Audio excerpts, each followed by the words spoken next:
Vanessa is the Coastal Training Program Coordinator at the Jacques Cousteau National Estuary Research Reserve. So we're very fortunate to have something like that in our backyard to provide knowledge, but also as a real reserve that takes care of the beauty of nature. So without anything further, I'm just going to turn things over to Vanessa. And good morning, everybody.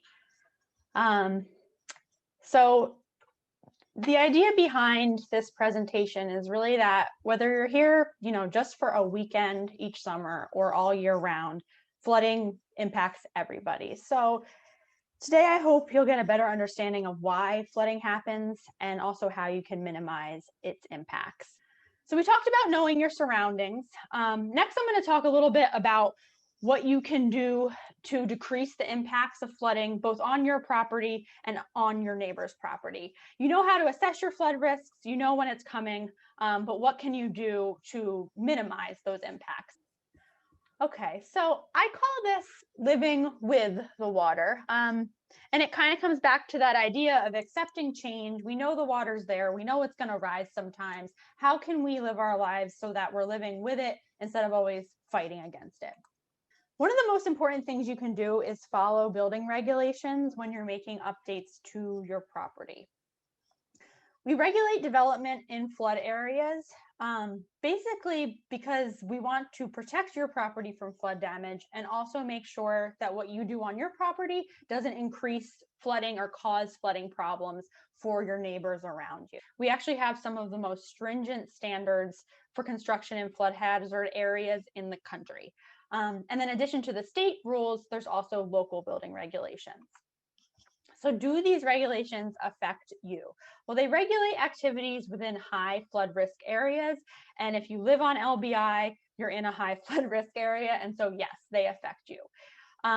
And that is specifically for the state rules. There are also sometimes more stringent local regulations. So it's really important to go to the local building department first before you build on your property, alter it, or even just regrade your yard.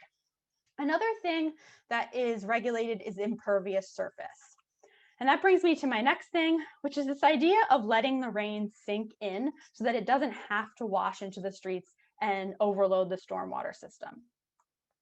This is a map of impervious surface looking at Stafford Township. This is Route 9 here.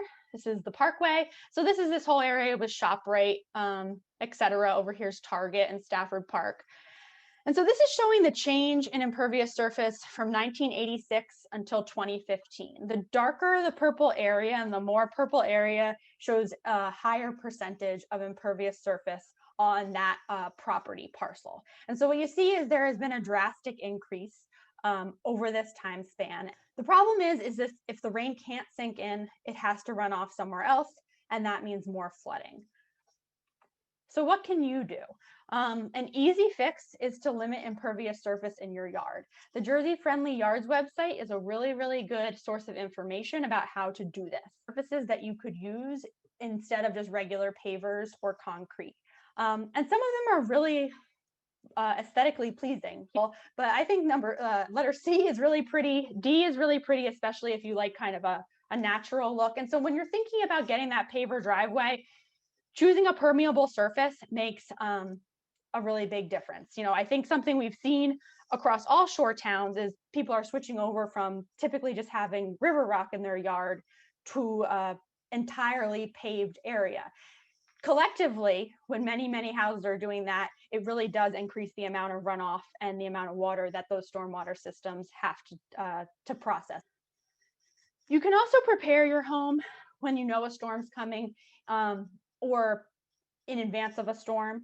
And, it doesn't necessarily have to be something really huge. Some of these steps that I'm going to show you range from very simple and free. And then, of course, there can be things that are more complex and costly. Some simple ones: just keeping your gutters clear and keeping the storm drains clear. When pine needles and other debris piles up on the storm drains, the water can't drain out. And yes, it should be part of public works purview to clear them, but sometimes it just doesn't happen. Sometimes when there's been a lot of rain, they just can't keep up with the blockage, and a blocked storm drain is something that can cause flooding but can easily be fixed by just clearing away the debris. You also want to have photos and videos of your valuables. And this is in case there is damage and you need insurance documentation. You also want to store your valuables and important documents at a higher elevation. Believe it or not, there are houses on Long Beach Island that have basements, old houses.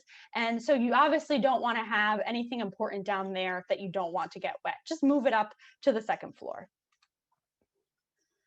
Before a flood, if you get that alert from the Stevens flood advisory system, make sure that the things in your yard are secured so they can't be floated or swept away. And again, that's not only to prevent you from losing your stuff, it's also to prevent those things from becoming projectiles that could damage your neighbor's property. You can elevate your electrical and mechanical equipment. In fact, new houses on LBI are required to have things like the HVAC lifted above flood levels. But also, if you do have a basement and that's where the washer and dryer are, it makes a lot of sense to just raise those up on some concrete blocks. And now you get them a couple feet off the floor and they're far less likely to be damaged, even in a minor flood event. You can also regrade your yard to channel water away from your building. But again, this is something that you need to check with the building department about, because oftentimes you do need a permit for something like that.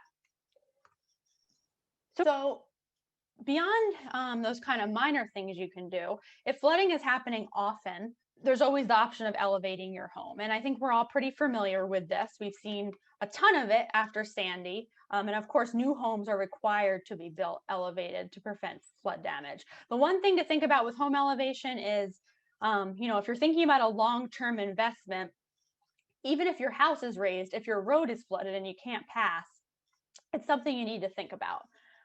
Another perhaps more permanent but more extreme option is to actually move a building. This is often done with historic buildings that can't be raised or otherwise mitigated for flooding.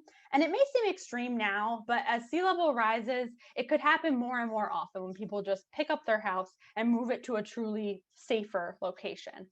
In fact, I think over this past fall and winter, there was a flurry of house moving in Barnegat Light. I think some of it was covered in the sandpaper.